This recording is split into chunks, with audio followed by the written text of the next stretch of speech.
CH-59 spirit Wolff रेतीला बवंडर इस्तेमाल करो। आरव आज मैजिक फाइट में अपनी जादुई शक्तियों का प्रदर्शन करके सबकी नजरों में उठ गया था। सभी लोग उसका टैलेंट देखकर हैरान थे, यहां तक कि वो सीड को हराने के बेहद करीब पहुंच गया था। साफ नजर आ रहा था कि उसने पिछले 2 सालों में यहां पहुंचने के लिए कितनी ज्यादा मेहनत की थी। आरव बहुत दिमागदार लड़का था। उसने राजा वीर सिंह से ये शर्त इसलिए लगाई थी ताकि उसकी को वो इज्जत मिल सके जो उन्हें आज तक नहीं मिली थी। देखा जाए तो वो अपनी मां से कहीं ज्यादा स्ट्रांग था। आयशा जानती थी कि भविष्य में आरव एक बहुत फेमस मैजिशियन बनेगा, इसलिए वो आज सबके सामने उसकी ऐसी बेइज्जती नहीं होने दे सकती थी। वो खुद तो एक जॉब करने वाली आम इंसान थी जिसका कोई खास भविष्य नहीं था, और अगर राजा वीर सिंह उसे सजा दे भी देते तो उसकी कोई खास बेइज्जती नहीं होती। लेकिन अगर आरव को सजा मिल जाती तो वो जिंदगी भर इस दाग को धो नहीं पाता। आरव देख पा रही थी कि राजा वीर सिंह का गुस्सा शांत होने का नाम ही नहीं ले रहा था और उसकी मां राजा वीर सिंह के पैरों में पड़ी हुई थी। उसे ऐसा महसूस हुआ जैसे किसी ने उसे जोर से एक थप्पड़ मार दिया हो। वो देख पा रहा था कि कैसे इस समाज के बड़े लोग बैठकर ड्रामा देख रहे थे और उसकी मां का मजाक उड़ा रहे थे। उसे समझ में आ गया था कि इस समाज में अमीर लोगों की जगह सबसे ऊपर थी और उसकी मां जैसे आम लोगों की जगह सबसे नीचे। यहाँ कोई भी बराबरी का नहीं था। इस समाज में गरीब होने की वजह से उसे क्या क्या नहीं झेलना पड़ा था। उससे उसका घर छीन लिया गया था, उसे और समायरा को स्टेटस के नाम पर दूर कर दिया गया था, और आज इस मैजिक फाइट में सीड ऊपर से नीचे तक मैजिक इक्विपमेंट से ढका हुआ था। ये तो बिल्कुल गलत था। इतना टैलेंट होने के बाद भी आज आरव हार की कगार पर खड़ा हुआ था। आरव को इस समाज पर और यहाँ पर बैठे हुए सारे हाई क्लास लोगों पर बहुत गुस्सा आ रहा था। माँ, उठ जाइए, आपको राजा वीर सिंह के सामने झुकने की कोई जरूरत नहीं है, आरव ने राजा वीर सिंह और आयशा की तरफ देखते हुए कहा। आरव की आवाज सुनकर आयशा ने पीछे मुड़कर देखा, लेकिन उसमें अब भी खड़े होने की हिम्मत नहीं थी और वो अभी भी बहुत डरी हुई थी कि कहीं राजा वीर सिंह सभी लोगों के सामने आरव को सजा न दे दे। इसलिए वो राजा वीर सिंह के पैरों में ही बैठी रही, जैसे उसने आरव की आवाज सुनी ही ना हो। आरव ने एक बार फिर अपनी मां की ओर देखा, जिन्होंने इतने सारे लोगों के सामने राजा वीर सिंह के पैरों में गिरकर उसके लिए एक और बलिदान दे दिया था, और फिर राजा वीर सिंह की तरफ जो अब भी अपने अगरूर में चूर था। मां, उठिए, इतने जल्दी राजा वीर सिंह का तोहफा उन्हें मत लौटाए, अभी ये मैजिक फाइट खत्म नहीं हुई है, आरव ने आयशा से कहा। उसकी आंखों में गुस्सा साफ झलक रहा था। तोहफा? कैसा तोहफा? आयशा को समझ में नहीं आ रहा था कि उसका बेटा आखिर क्या कह रहा है। राजा वीर सिंह आरव की बात सुनकर हैरान रह गए थे। लौटा? क्या मत लौटा? क्या लड़का ये कह रहा है कि मैं, राजा वीर सिंह, इसकी मां के पैरों में गिरकर माफी मांगू? राजा वीर सिंह ने सोचा। आरव, तुम्हें अपनी गलती की सजा खुद भुगतनी होगी। देखो, तुम्हारी मां कैसे सबके सामने मेरे पैरों में पड़ी हुई है और तुम्हें बचाने के लिए गिड़गिड़ा रही है। मुझे लगता है कि ये तुम्हें सजा देने से कहीं ज्यादा बेहतर है। हा हा हा हा हा हा हा हा हा हा। आरव की मां को राजा वीर सिंह के पैरों में पड़ा हुआ देखकर सीड उन पर हंस रहा था, उनका मजाक उड़ा रहा था। उसके लिए ये भी किसी बदले से कम नहीं था, लेकिन वो अब भी चाहता था कि आरव को उसके किए की सजा जरूर मिले। तुम चिंता मत करो सीड, मेरी मां सिर्फ एक तोहफा लौटा रही है।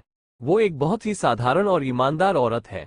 उन्हें लगता है कि समय रहते लोगों को उनके तोहफे लौटा देने चाहिए, लेकिन मैं उनके जैसा बिल्कुल भी नहीं हूं, आरव ने सीड से गुस्से में कहा, जो अब भी हंस रहा था।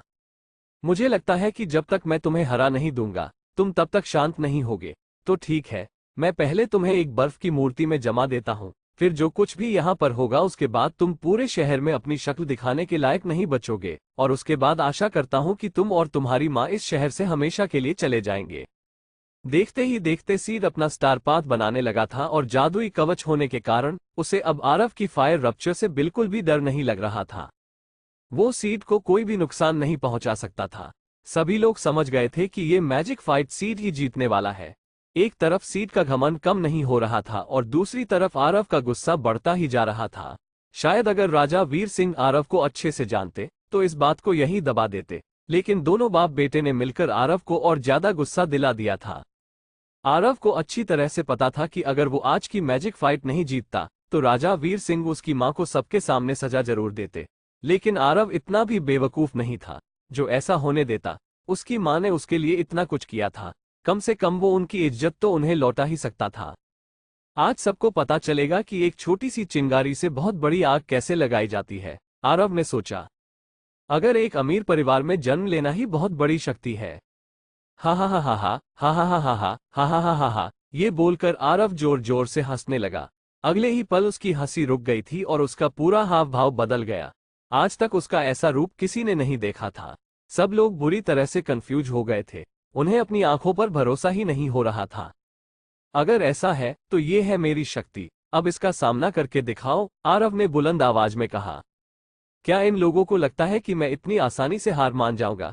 आज ये सीड मेरे स्पिरिट वोल्फ को देखकर अपनी पैंट गीली कर देगा और ये खुसट बुढ़ा हारेगा। आज मैं इसे अपनी मनमानी करने नहीं दूंगा। आज तो इसे इसकी गलती का एहसास करवा कर ही रहूंगा। आज इसे मेरी मां से किए गए बर्तावों के लिए माफी मांगनी ही पड़ेगी, आरव ने मन ही मन सोचा। उसकी आंखों का रंग बदल गया था। उनमें एक अलग ही दुनिया झलक रही थी। डायमेंशनल समनिंग का समनिंग एलिमेंट, ये सारे एलिमेंट्स में सबसे ताकतवर एलिमेंट था। आज इस समाज का भेदभाव इसके हमले से चकनाचूर होने वाला था। आज आरव इस समाज को दिखाने वाला था कि सिर्फ अमीर लोग ही ताकतवर नहीं होते। आरव ने अपने समनिंग स्टॉर्स को लिंक करना शुरू कर दिया था और वो चंद सेकंड में छुड़ाकर एक स्टार पाथ बन गए थे। आरव के समनिंग स्टॉर्स ने पहले कभी इतनी जल्दी एक स्टार पाथ नहीं बनाया था। ऐसा इसलिए था क्योंकि आज वो बहुत गुस्से में था। उसके दिल में जितनी भी भड़ास थी वो उसके समनिंग स्टॉर्स में जा रही थी और जैसे ही उसका स्टार पाथ बना, एक चांद जैसी गोल रोशनी उसके चारों तरफ चमकने लगी और अब उसकी वजह से वहां एक दूसरी दुनिया से जुड़ने वाला टनल दिखाई दे रहा था। डायमेंशनल समनिंग, स्पिरिट वोल्फ रेतीले बवंडर का इस्तेमाल करो। जैसे ही आरव ने अपनी स्पेल पढ़नी खत्म की, हवा में बने उस टनल में से एक रेत का बवंडर निकलता हुआ बाहर आया। देखते ही देखते उस बवंडर ने सीड को अपने अंदर खींच लिया। जैसे ही वो बवंडर के अंदर गोल गोल घूमने लगा, वैसे ही नुकीले पत्थरों ने उसकी चमड़ी छीलना शुरू कर दिया था। इस बार सीड के पास खुद को बचाने के लिए कुछ भी नहीं था। सीड अब भी अपनी आइस स्पेल इस्तेमाल करने की कोशिश कर रहा था, लेकिन देखते ही देखते उसके पूरे शरीर पर नुकीले पत्थरों ने हमला कर दिया और उसे गहरे घाव देना शुरू कर दिया था। उन नुकीले पत्थरों का हमला बेहद खतरनाक था। जब भी सीड को नुकीले पत्थर लगते, उसकी चमड़ी और ज्याद छिलने लगती, जिससे सीड को 2 गुना दर्द महसूस होता। हालांकि उसका जादुई कवच नुकीले पत्थरों को उस पर हमला करने से रोक रहा था, लेकिन ये कोई फायर बर्स्ट नहीं था। ये एक मैजिकल बीस्ट द्वारा बनाया गया रेतला बवंडर था और इसे रोकना किसी भी जादुई कवच के बस की बात नहीं थी। जो सीड अभी तक आरव को नीचा दिखा रहा था और चिल्ला रहा था, वो अब उस बवंडर में फंसा हुआ था और उसकी पूरी हेकड़ी निकल गई थी। उसके शरीर में बार बार लगातार दर्द हो रहा था और अब उसमें एटीट्यूड नहीं बचा था, बस सवाल थे। ये कैसे हो सकता है? ये तो एक रेतला बवंडर है, लेकिन एक प्राइमरी मैजिशियन समनिंग स्पेल का इस्तेमाल कैसे कर पा रहा है? सीड ने दर्द से करते हुए मन ही मन सोचा। आह आह, उसके जादुई कवच ने रेतीले बवंडर के सामने दम तोड़ दिया था। आखिर में सीड दर्द से चिल्लाने लगा। रेतीले बवंडर के नुकीले पत्थरों ने उसे बुरी तरह से घायल कर दिया था। इसके बाद तो सीड में हिलने की भी हिम्मत नहीं बची थी। एक आम रेतला बवंडर भी 3rd लेवल फायर बर्स्ट से कहीं ज्यादा शक्तिशाली होता है और जादुई कवच फायर स्पेल के हमलों को ही रोकने के लिए बना हुआ था, इसलिए ये एक रेतीले बवंडर के अंदर नहीं टिक पाता। रेतीले बवंडर के गोल घूमने की आवाज पूरे स्टेडियम में गूंज रही थी, लेकिन उसके अलावा बाकी सारे लोग एकदम शांत थे। जिस पल आरव के स्पिरिट वोल्फ ने रेतीले बवंडर का हमला किया, उनकी आंखें तभी से फटी की फटी रह गई थी। रेतीले बवंडर का हमला उन पर नहीं हुआ था, लेकिन फिर भी उनके दिलों में रेतीले बवंडर की दहशत बैठ गई थी। उन्हें समझ में ही नहीं आ रहा था कि आखिर ये चल क्या रहा था। ये तो एक स्पिरिट वोल्फ है, क्या इस लड़के ने ही इसे समन किया? एक आदमी ने कहा। लेकिन ये तो सिर्फ 18 साल का एक प्राइमरी मैजिशियन है, तो फिर कैसे? दूसरे आदमी ने कहा। रेतीले बवंडर ने सीट को दूर फेंक दिया था और अब वो जमीन पर बेहोश हो गया था और लोग तो जैसे उसे भूल ही गए थे। उनकी आंखों के सामने जो भी हुआ था, उस पर भरोसा करना मुश्किल हो रहा था। ऐसा कैसे हो सकता था? सभी जानते थे कि इस दुनिया में प्राइमरी मैजिशियन सिर्फ एक ही एलिमेंट को कंट्रोल कर पाते थे और दूसरे एलिमेंट को कंट्रोल करने के लिए उन्हें इंटरमीडिएट रैंक तक पहुंचना पड़ता था। तो फिर एक स्कूल का लड़का 2 एलिमेंट्स कैसे कंट्रोल कर पा रहा था, वो भी समनिंग और फायर? ये एक इंटरमीडिएट मैजिशियन हो सकता है? नहीं, ऐसा नहीं हो सकता। इसके कल्टीवेशन की रफ्तार इतनी तेज नहीं हो सकती कि ये स्कूल में रहते हुए ही एक इंटरमीडिएट रैंक तक पहुंच जाए। ये नामुमकिन है। राजा वीर सिंह भी उन कुछ लोगों में से थे जो सबसे पहले खड़े हुए थे। अपनी आंखों पर भरोसा ही नहीं हो रहा था। राजा वीर सिंह की तरह ही principal Chandrashekhar, mister Anirudh, mister Abhinav और मिस्टर सूर्यांश, जो शहर के बड़े बड़े मैजिशियन थे, उन्हें भी बहुत बड़ा झटका लगा था। वो सब बखूबी जानते थे कि ये एक वोल्फ द्वारा बनाया गया रेतीला बवंडर था, जिसे खुद आरव ने ही समन किया था, लेकिन वो ये नहीं समझ पा रहे थे कि एक fire element user summoning spell का इस्तेमाल कैसे कर पा रहा था। क्या वो किसी मैजिक इक्विपमेंट की मदद ले रहा था?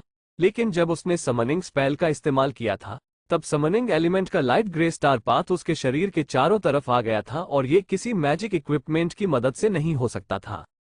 विराट, जो स्टेडियम में बैठा इकलौता समनिंग मैजिशियन था, वो खुद पूरी तरह से चौंक गया था। वो कई दिनों से कोशिश कर रहा था कि उसका स्पिरिट वोल्फ भी अपनी स्पेशल स्किल रेत के बवंडर को जगा सके, लेकिन आज आरव के स्पिरिट वोल्फ को इसका इस्तेमाल करते हुए देखकर वो हैरान हो गया था। उसे समझ में नहीं आ रहा था कि एक फायर मैजिशियन डायमेंशनल समनिंग का इस्तेमाल कैसे कर पा रहा था। अब मुझे और नहीं जीना, विराट ने मन ही मन सोचा। आरव के क्लासमेट्स नेहा, हरमन, आदित्य, समीर और विक्रम सब अपनी अपनी आंखें मल रहे थे।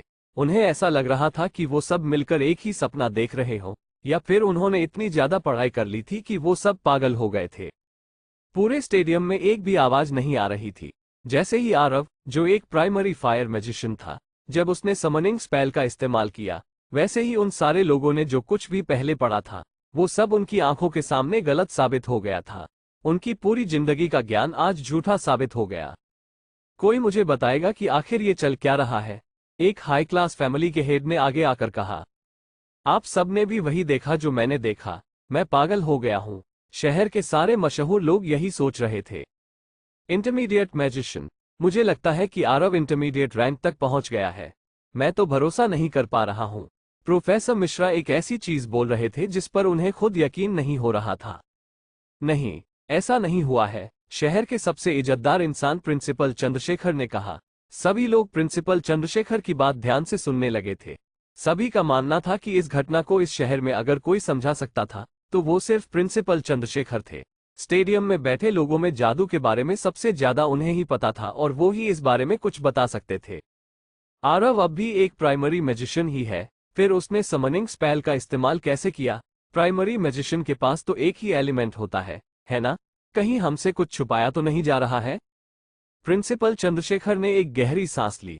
उनके चेहरे को देखकर कोई भी बता सकता था कि इस घटना ने उन्हें भी असमंजस में डाल दिया था। वो भी कुछ बोलने से पहले 100 बार सोच रहे थे। फिर आखिर में उन्होंने सबसे कहा, डुअल एलिमेंट। आरव के पास डुअल एलिमेंट का टैलेंट है। वो खुद भी इस बात से बहुत शौक थे, लेकिन जो घटना कुछ देर पहले हुई थी, उसका एक यही कारण हो सकता था। आरव का मैजिक कल्टिवेशन इंटरमीडिएट रैंक तक पहुंचा नहीं है। वो समनिंग स्पेल का इस्तेमाल इसलिए कर पाया था क्योंकि उसके पास डुअल एलिमेंट्स थे, फायर और समनिंग। ये लड़का जो स्कूल में पढ़ रहा था, दुनिया के कुछ ही लोगों में से था जिनके पास डुअल एलिमेंट्स थे। क्या इस दुनिया में डुअल एलिमेंट जैसा भी कुछ होता है? मुझे तो अब भी अपनी आंखों पर विश्वास नहीं हो रहा है। मैंने तो आज तक डुअल एलिमेंट के बारे में कुछ भी नहीं सुना है। प्रोफेसर मिश्रा, आरव तो आपका ही स्टूडेंट है ना? इसकी अवेकनिंग सेरेमनी भी तो आपके अंदर ही हुई थी। फिर आपको कैसे नहीं पता चला कि इसने 2 एलिमेंट्स अवेकन किए हैं? स्टारलाइट मैजिक स्कूल के एक टीचर ने प्रोफेसर मिश्रा से पूछा। हाँ, उसकी अवेकनिंग सेरेमनी तो मैंने ही करवाई थी, और मुझे अच्छे से याद है कि आरव ने फायर एलिमेंट अवेकन किया था, लेकिन इसने समनिंग एलिमेंट कब अवेकन किया? प्रोफेसर मिश्रा अपने दिमाग पर जोर डालकर याद करने की कोशिश कर रहे थे उस दिन क्या हुआ था, लेकिन उन्हें कुछ भी याद नहीं आ रहा था। इस डुअल एलिमेंट की खबर से स्टेडियम में बैठे सारे लोग भूल गए थे कि वो यहाँ एक मैजिक फाइट देखने के लिए आए थे। वो ये भी भूल गए थे कि आज राजा वीर सिंह के बेटे सीड की एज सेरेमनी थी, बल्कि अब तो सबको ये लग रहा था कि सेरेमनी आरव के लिए ही रखी गई थी और आरव इसका असली हीरो था।